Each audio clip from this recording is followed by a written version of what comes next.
나는 누구입니까? 내가 누구인지 어떤 사람인지 여러분 누가 물어보면 명확하게 자기 자신에서 말씀할 수 있을까요? 누구도 의식하지 않을 아주 홀로 있는 깊은 시간에 내가 누구인지 혹시 여러분 말할 수 있는지요? 왜 제 질문이 너무 공허하게 들리십니까? 삶에 필요도 없는 목사님은 헛된 질문 하십니까? 아니면 이런 질문이 무겁습니까? 그런 이런 질문을 드리는 이유가 있어요. 바로 이런 질문은 여러분의 인생의 한 매듭입니다. 한 시대에서 다음 시대로 넘어가는 매듭입니다. 말하자면 해가 바뀌는 것과 똑같은 거예요. 창세기 50장 전체의 말씀도 그래요. 10개의 단락으로 구성되어 있습니다. 창세기 50장이. 그래서 그 예가 오늘 본문의 6장 9절에 이것이 노아의 족보이니라 이렇게 시작합니다. 한글 개혁성경에는 사적은 이러하니라 이렇게 이제 번역됩니다. 이게 10번 정도 나와요. 단락이 바뀔 때마다 사적은 이러하니라와 같은 공식적인 머릿말로 그 단락이 시작하는 겁니다. 삶도 마찬가지예요. 여러분의 삶에 큰 변화가 주어질 때 이런 매듭과 단락이 있습니다. 대부분의 인생들이 이런 무거운 질문을 생각하지 않고 삽니다. 이게 스크롤이 안 되네요. 지금 뭐 때문에 안 되는지. 네. 됐어요. 예.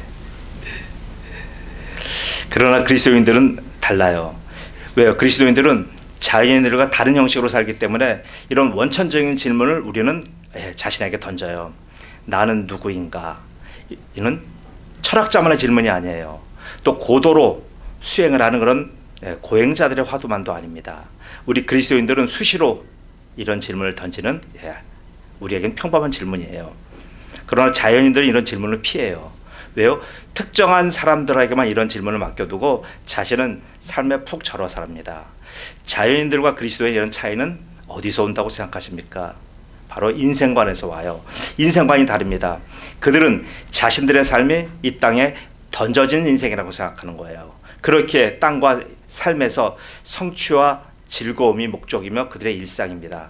그리스도인들은 던져진 인생이 아닙니다. 하나님의 계획에 의해 지금 내가 이 땅에 이 모습으로 있다고 우리는 믿는 존재들입니다. 그래서 그리스도인들은 자기 삶에서 하나님의 뜻을 찾으려고 부단히 노력합니다. 나를 이 땅에 보내신 하나님의 목적을 우리는 찾으려고 애써요. 그런 일환이 바로 나는 누구인가와 같은 질문이에요. 노아는 슬픈 인생입니다. 그의 이름에는 아버지 라멕 인생의 깊은 한숨이 담겨져 있어요. 라멕은 네피림 사회에서 소외된 자였고 고달팠습니다.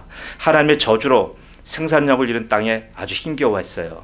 그 와중에 아들을 얻자 얼마나 큰 위안이 되었는지 안위함, 안식이라고 하는 이름을 아들한테 붙였습니다. 그 아들로 인해 하나님의 인도하심과 보호하심을 깊이 깨닫게 되었죠. 외로운 가족사의 노아입니다. 당신은 인간의 죄악과 땅의 황무함이 가득할 때예요. 반면 하나님은 한탄과 근심으로 가득해요. 아버지 라멕의 위안이었던 노아는 이제 하나님의 유일한 기쁨이에요. 하나님이 얼마나 노아를 기뻐하셨는지 6장 8절에 보시면 그러나 노아는 하나님께 은혜를 입었더라 이렇게 하나님이 말씀하셔요. 노아는 자신의 정체성에 눈을 뜨는 거예요. 이제 내가 누구인지 분명히 알게 되었습니다. 왜요? 하나님의 이 말씀 때문에 그 정체성이 노아를 이끕니다. 이것이 노아의 족보니라. 노아는 의인이요 당대의 완전한 자라. 그는 하나님과 동행하였으며 세 아들을 낳았으니 셈과 함과 야벳이라. 창세기 6장 9절에서 10절이에요. 하나님이 노아를 얼마나 기뻐하셨는지 그를 한 시대의 변곡종으로 삼았습니다. 그를 기준으로 노아 이전과 노아 이후로 나눠집니다. 시대의 중심이 네피림인 줄 알았는데 아니요, 노아가 중심이군요. 우리에게 주는 시사점이 너무나 놀라워요. 왜요? 이 시대 중심이 누굽니까? 세상에 가진 기준으로 보아도 대체 누가 중심인지 누가 기준점인지 저는 잘 모르겠더라고요. 어떤 영웅이 나와도 아주 잠깐만이에요. 어떤 스타가 나와도 마찬가지예요. 문화 사조나 예술도 마찬가지입니다. 장구한 건축물과 오래된 유물 정도가 짧은 인생을 조롱하듯 그렇게 의시됩니다. 사실이 이럼에도 인생들은 어떤 교훈을 받지 못한 자처럼 그렇게 살아가요. 기준점이 없는 세상에 자기가 중심이 되는 거예요. 자신이 모든 것의 중심입니다. 세상의 모든 판단 기준이 오직 나예요. 내가 우선되지 않거나 내가 존중되지 않은 여러 관계는 다 우리가 애써 거부합니다. 사람들은 전부 다 자기 중심인 소우주가 되었어요. 이런 속에서 누가 중심인지는 오직 개인이 갖고 있는 힘이 좌우하는 거예요. 절대 기준이 없기에 모든 자아들이 세상의 중심이 됩니다. 그래서 자아들은 서로 이기적 관점에서 세상을 서로 보기에 어떻게 합니까? 수시로 충돌하는 거예요. 많이 싸우는 이유가 여기에 있는 거예요. 이럴 때 기준이 뭡니까? 기준은 오직 힘입니다. 힘 있는 자가 다른 약한 자아를 억누릅니다. 힘없는 자는 더 큰 자아에게 굴종하는 거예요. 힘과 권위, 명망과 실력 앞에 무릎 꿇게 돼 있어요. 사람이 평등하다고요? 아니요. 더 이상 통용되지 않아요. 사람 간에 계층과 계급이 생깁니다. 링을 지배하는 자와 링 안에서 지배당하는 자로 나눠집니다. 이런 세상이 네피림 사회의 근간이에요. 인류의 전 역사는 이런 구조를 벗어나지 못하고 있습니다. 전근대 사회에서도 그렇고요. 지금 근대 사회도 그렇고요. 현재 후기 산업 사회에서도 예외는 아닙니다. 네피림 문화는 이런 상태로 아마 하나님 지구 종말까지 갈 거예요. 네피림들이 가장 귀찮아하는 존재가 있어요. 누굽니까? 바로 그리스도인들이에요. 그리스도인은 네피림 사회 구조를 잘 알아요. 허실도 알고요. 그 폐해도 알고요. 그에 대한 대안도 그리스도인들은 가지고 있습니다. 그래서 이 공중권세 잡은 자에게 속한 네피림들은 그리스도인과 교회를 탄압합니다. 왜요? 교회가 교회답지 못하게 하려고 혈안이 되어 있어요. 요한 사도는 저들의 정체를 다음과 같이 밝힙니다. 요한일서 3장 12절이에요. 가인같이 하지 말라. 그는 악한 자에게 속하여 그 아우를 죽였으니 어떤 이유로 죽였느냐? 자기의 행위는 악하고 그의 아우의 행위는 의로움이라. 상황이 이런 거예요. 이런데도 그리스도인들이 세상을 짝하며 저들의 문화와 삶의 양식에 연합하겠습니까? 그리스도인들의 무대와 네피림의 무대는 서로 겹쳐요. 유감스럽게도 떨어져서 살 수 없는 구조입니다. 저들과 늘 부딪혀야 돼요. 그러기에 저들에게 넘어가거나 현혹되기가 굉장히 쉬운 사회 구조입니다. 세상에서 같이 살아야 하는 아주 이 불가분의 관계가 있어요. 그래서 저들의 응력에 휩쓸리지 않기 위해서 그리스도인들은 더욱 그리스도인으로 살아야 합니다. 그것의 첫 단계가 바로 하나님의 은혜입니다. 네피림 세상에서 전혀 존재감 없던 노아가 하나님의 은혜를 입고 나니 완전히 다른 삶이 되었습니다. 우리도 그렇잖아요. 예수님 믿기 전에 우리와 예수님 믿은 우리가 얼마나 달라졌어요. 내가 누구인가라는 질문 던지면 이제 노아는 자식에 대답합니다. 뭐라고 대답합니까? 나는 의인입니다. 나는 완전한 자입니다. 나는 언제나 하나님과 동행하는 자입니다. 라고 노아가 대답해요. 여러분, 너무 놀랍지 않습니까? 이전에 노아는 대체 어디로 간 겁니까? 그는 네피림 사회의 중추적인 인물이 아니에요. 소통이나 대화나 이런 것도 어울림이나 이런 거 그들에게 환영받지 못하는 사람이에요. 네피림에게 완전히 눌려 살아서 있는지 없는지조차 알려지지도 않던 그런 자였습니다. 그러던 노아가 어쩌면 이렇게 달라졌어요. 제가 하나의 예를 드릴게요. 여러분, 재미난 개미 얘기가 있어요. 개미 중에 혹시 들어보셨나 모르겠습니다. 점프개미라는 개미가 있어요. 개미는 여왕개미 중심으로 일개미와 병정개미로 구성되는 일액 다층 구조의 사회를 구성하고 있습니다. 그런데 여왕개미가 갑작스러운 사고로 죽었어요. 이러면 개미 집단은 둘 중에 하나를 선택해야 됩니다. 해체하든가 아니면 다른 집단으로 흡수 통합돼야 되는 상황이에요. 이럴 때 이런 위급한 상황에 너무나 신기한 일이 생깁니다. 일개미 중에서 암컷 일개미 한 마리가 자기가 슬그머니 여왕 개미의 자리에 가서 떡 앉는 거예요. 너무나 재밌지 않습니까? 그러는데 너무나 신기하게도 여왕 개미의 자리에 가서 그 일개미가 앉자 서서히 그의 몸이 변화가 됩니다. 몸집이 갑자기 10배 이상으로 커지고요. 낳던 알도 10배에서 30배 정도의 많은 알을 낳게 돼요. 그래서 그를 뭐라고 얘기하냐면 유사 여왕개미라고 하는 겁니다. 이제는 그 개미 사회는 그 해체를 모면해요. 그리고 견고한 개미 집단으로 다시 살아나요. 누구를 중심으로요? 유사 여왕개미 중심으로요. 그래서 그 유사 여왕개미를 일명 점프개미라고 합니다. 평상시 평범한 일개미로 살던 전혀 존재감 없던 한 마리의 개미가 일개미가 된 거, 여왕개미가 된 겁니다. 여러분, 바로 노아가 그렇습니다. 네피림 시대에 전혀 존재감 없던 한 명의 노약자가 갑자기 시대의 중심이 되었습니다. 그래서 어마어마한 일을 해요. 산의 거친 나무를 공깃돌 다루듯이 하고요. 80년에서 최장 120년까지의 하세월을 고집스럽게 한 가지 일만 합니다. 노아가 너무나 이상하지 않습니까? 왜 저렇게 돌변했습니까? 그 이유는 노아에게 있지 않아요. 하나님의 은혜가 그를 폭 감싼 겁니다. 은혜로 그를 덮었기에 그는 네피림 세상과 완전히 차단이 되었어요. 차단되었다는 말은 네피림이 어떠한 비난을 하고 어떻게 그를 회방한다 할지라도 그게 들려지지가 않는 거예요. 네피림의 비방과 비난이 더 이상 그의 중심까지 전달되지 않는 거예요. 여러분, 대체 은혜가 무엇이길래 노아가 저렇게 딴 사람이 되었습니까? 은혜가 무엇입니까? 하나님의 은혜는 오늘 본문 말씀이 잘 설명하고 있어요. 오늘 본문 말씀 6장 18절입니다. 그러나 너와는 내가 내 언약을 세우리니 너는 내 아들들과 내 아내와 내 며느리들과 함께 방주로 들어가고. 네. 네, 하나님의 은혜의 내용이 바로 하나님의 언약이에요. 은혜가 큰 그림이라면 언약은 작은 그림이에요. 은혜가 전략이라고 한다면 언약은 전술입니다. 은혜가 전쟁이라고 한다면 언약은 전투예요. 곧 은혜는 총론이고 언약은 강론입니다. 은혜가 망원경이라면 언약은 현미경이에요. 하나님은 이 둘 간의 균형을 언약 당사자한테 요구하시는 거예요. 하나님의 포괄적인 은혜를 입은 자는 반드시 구체적인 언약으로 살아야 합니다. 이게 하나님의 원하심이에요. 이 균형이 맞지 않으면 은혜를 자신의 주관적인 사고의 틀 안에서 재해석하게 돼요. 이러면 어떤 결과가 나옵니까? 최악의 결론이 도출돼요.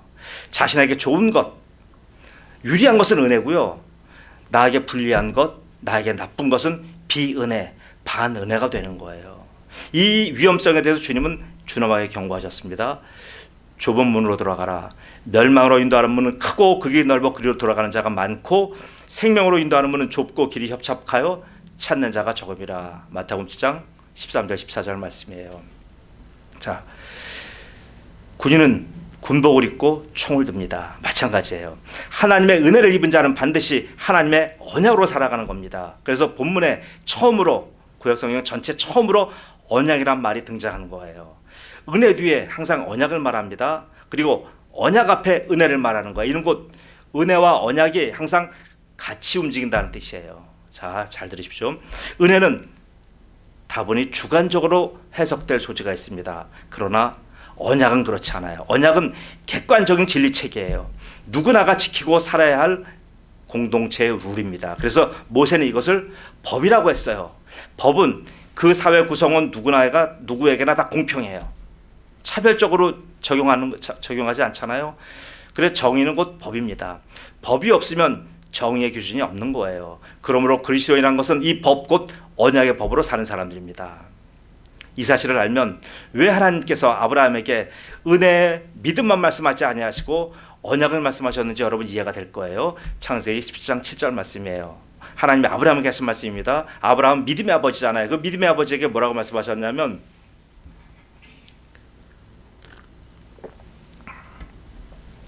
내가 내 언약을 너와 너 및 내 대대 후손 사이에 세워서 영원한 언약을 삼고 너와 내 후손의 하나님이 되리라.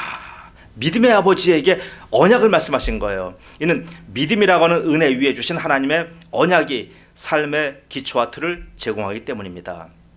언약신학자 팔머 로버슨이라고 하는 아주 뛰어난 목사님이 계셔요. 이분이 언약의 유익성을 세 가지로 얘기했어요. 하나는 언약은 그리스도인 개인의 삶과 생활에 안정을 갖다 줍니다. 개인에게요. 그리고 그리스도인 영혼이 세상에서 행해지는 하나님의 사역에 대해 새로운 인식과 새로운 의식을 갖게 해줍니다. 그리고 셋째로는 그리스도인 가정을 세상에 가장 선한 영향을 끼치는 핵심 단위로 변화시켜 주는 거예요. 자, 개인을 바꾸고요, 생각을 바꾸고요, 가정을 바꾼다고 팔머 로버슨 박사는 얘기한 거예요. 바로 이것을 언약의 적용입니다. 히브리어로 언약을 베리트라고 합니다. 베리트. 이는 자르다 이런 뜻이에요. 자르다 아니면 끊다. 그 의미는 계약자 두 당사자가 있어요. 계약을 맺습니다. 계약을 맺을 때 어느 한 일방이 그 계약을 위반할 시에 나는 죽음 및 관계 단절로 나는 이 약속을 엄정하게 지키겠습니다라고 하는 의미예요. 곧 언약은 보세요. 언약은 계약이라고 그랬어요. 이 언약은 쌍방이 다 묶이는 거예요. 한쪽만 묶이는 거 아닙니다. 여러분 부동산 가서 계약해봐서 아시잖아요. 하나님은 하나님 자신을 이 언약에 묶으셨어요. 여러분 이 내용이 굉장히 중요합니다. 우리를 그 언약에 하나님 묶으시기 위해서 언약을 하신 것이 아니고요. 하나님 자신을 거기다 묶으신 거예요. 하나님의 주권적인 계약임에도 불구하고 하나님은 자신을 자유롭지 않게 이 언약에 하나님 자신을 묶어두셨습니다. 이 언약이 곧 노아를 바꾼 거예요. 언약에 걸려있는 하나님의 마음을 노아는 본 겁니다. 그래서 노아는 자신의 생명, 남은 시간, 가족의 생사까지도 전부 다 이 언약에 걸었어요. 전철 타고 가시다 보면 금정 전철역 가실 일이 있을 거예요. 어제 이렇게 봤더니 금정 전철역에 그저께 갔군요. 이렇게 밖을 내다보면서 그러니까 두 개의 시계탑이 광장을 중심으로 두 개의 시계탑이 있더라고요. 왼쪽 시계탑과 우측에 시계탑 두 개가 있어요. 이렇게 봤더니 왼쪽에 시계탑에 있는 시계는 하루에 2번만 맞는 시계고요. 오른쪽에 있는 시계는 분초는 약간씩 틀리지만 그래도 아주 잘 맞는 시계 두 시계가 있더라고요. 자, 여러분 같으면 어떤 시계에 여러분의 약속을 세팅하겠습니까? 왼쪽 시계다 맞추겠습니까? 왼쪽 시계는 하루에 2번만 맞추면 정확하지만 왼쪽 시계에다 맞추는 사람은 없어요. 다 오른쪽, 약간 분초는 틀려도 전부 다 오른쪽 시계에다 맞추잖아요. 참.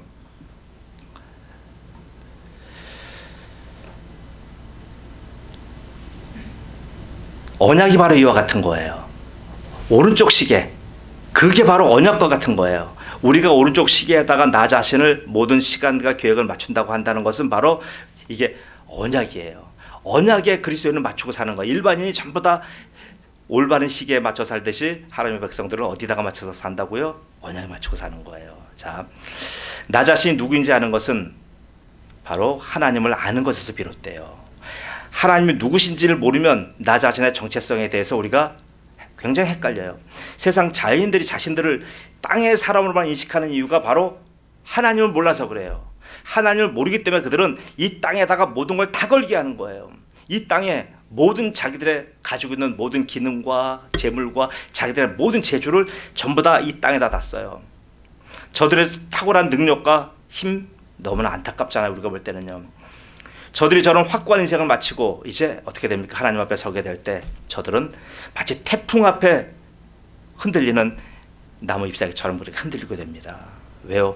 죽음의 두려움에 휩싸인 것처럼 벙어리가 되며 하나님의 영광에 완전히 압도되어 죽은 자처럼 되는 거예요. 이들이 땅에서 잡고 있었던 그 모든 영광들 다 어디로 갔어요? 자신의 이름만으로 통용되던 그 권세 다 어디로 갔습니까? 자신이라고 알고 지냈던 자기 자신도 실상은 자기가 아니었음을 그 순간에 깨닫게 되는 거예요. 자신도 이 지경인데 땅에서 쌓았던 것 그 어느 하나도 소용되는 것이 없음을 알고 거기서 후회만 들 소용이 없습니다. 아, 정말 내가 무엇을 하였나?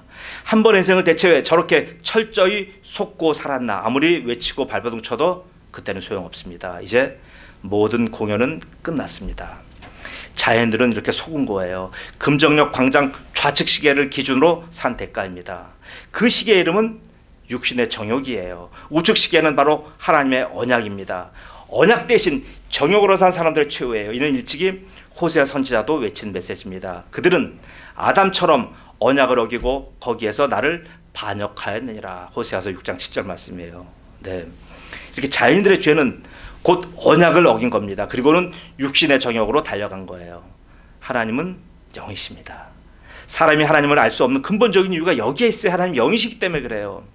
영이신 하나님은 자신을 알리기 위해서 바로 사람의 수준에 맞춰 언약을 사용하셨습니다. 언약은 곧 사람들의 수준에 맞춘 하나님의 겸비하심이에요. 하나님의 낮추심이에요. 그래서 누구나 알 수 있는 그 언약에 하나님은 하나님 자신을 같이 묶어버린 거예요. 그 언약을 지키는 당사자가 하나님이 되신 겁니다. 그리고 또 한 당사자는 우리 그리스도인들을 그 언약의 당사자로 세웠어요. 사람이 가장 잘 알 수 있는 모습으로 아주 언약을 그린 거예요. 아담에게는 나무의 열매로 언약을 설명해 주셨고요. 오늘 노아에게는 나무 배, 방주로 알려주셨어요. 아주 얼마나 쉬워요.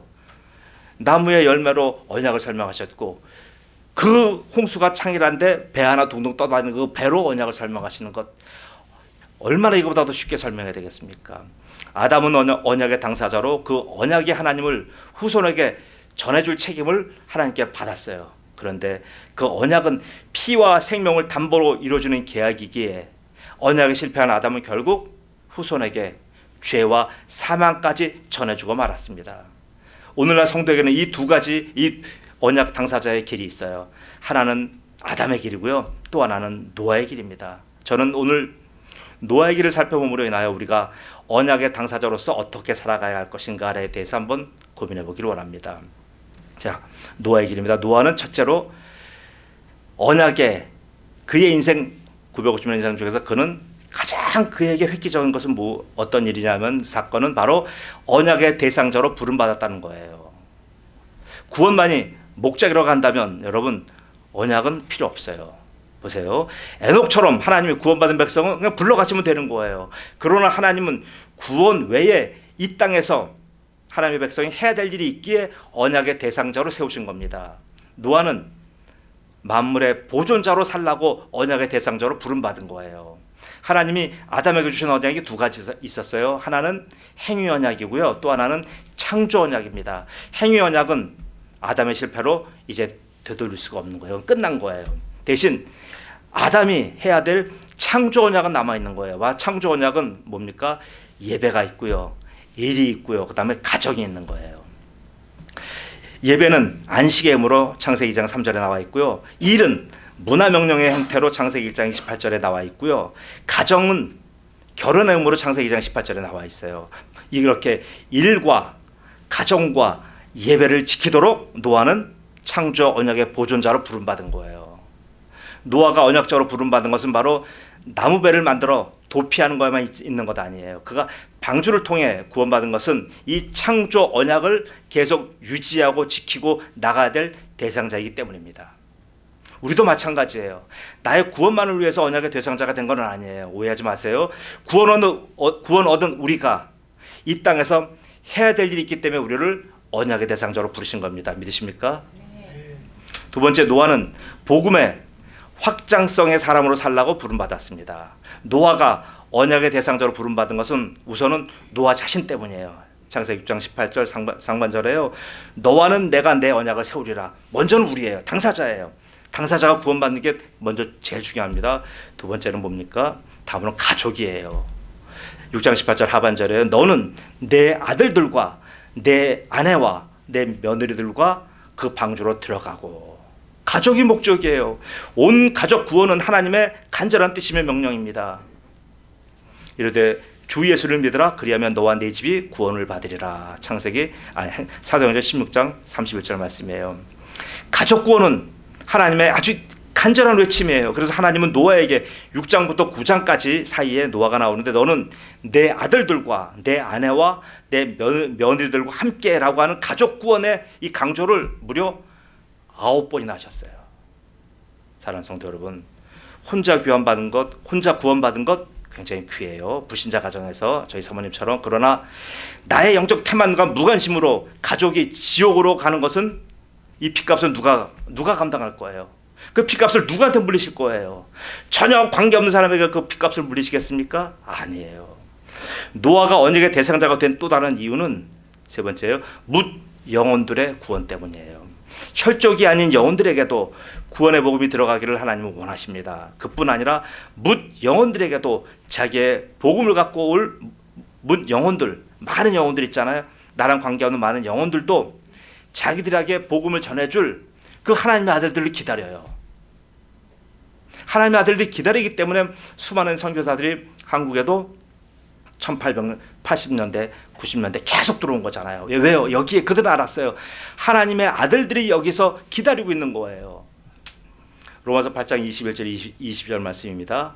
그 바라는 것은 피조물도 썩어짐의 종로로 탄 데서 해방되어 하나님의 자녀들의 영광의 자유에 이르는 것이니라.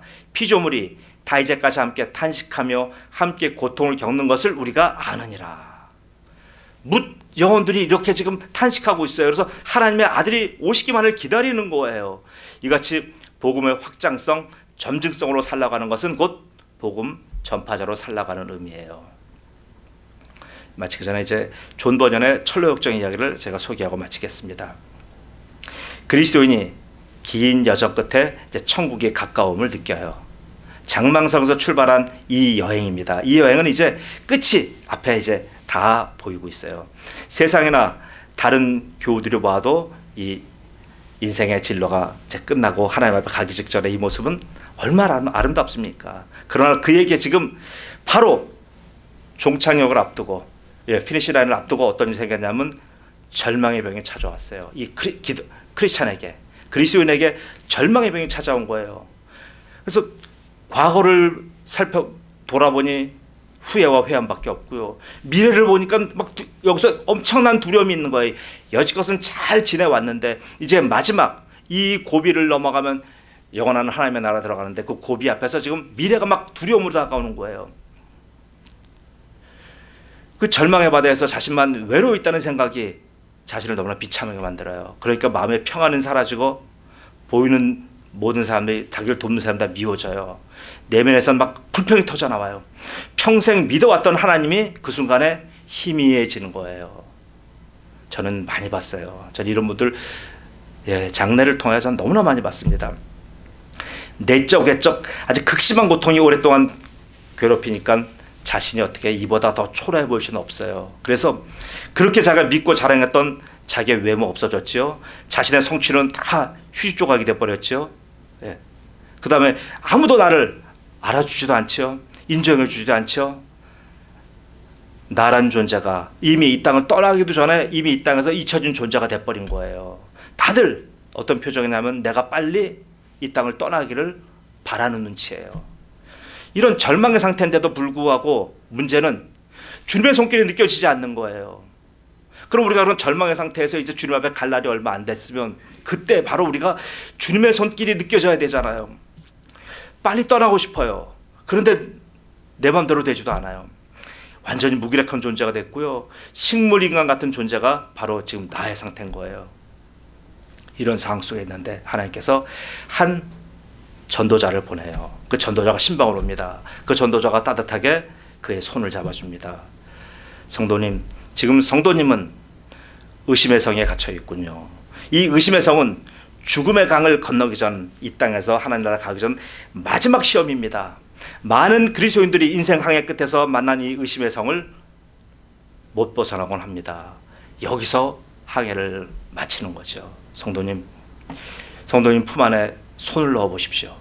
출발할 때 넣어두셨던 하나님의 언약의 열쇠가 잡히십니까?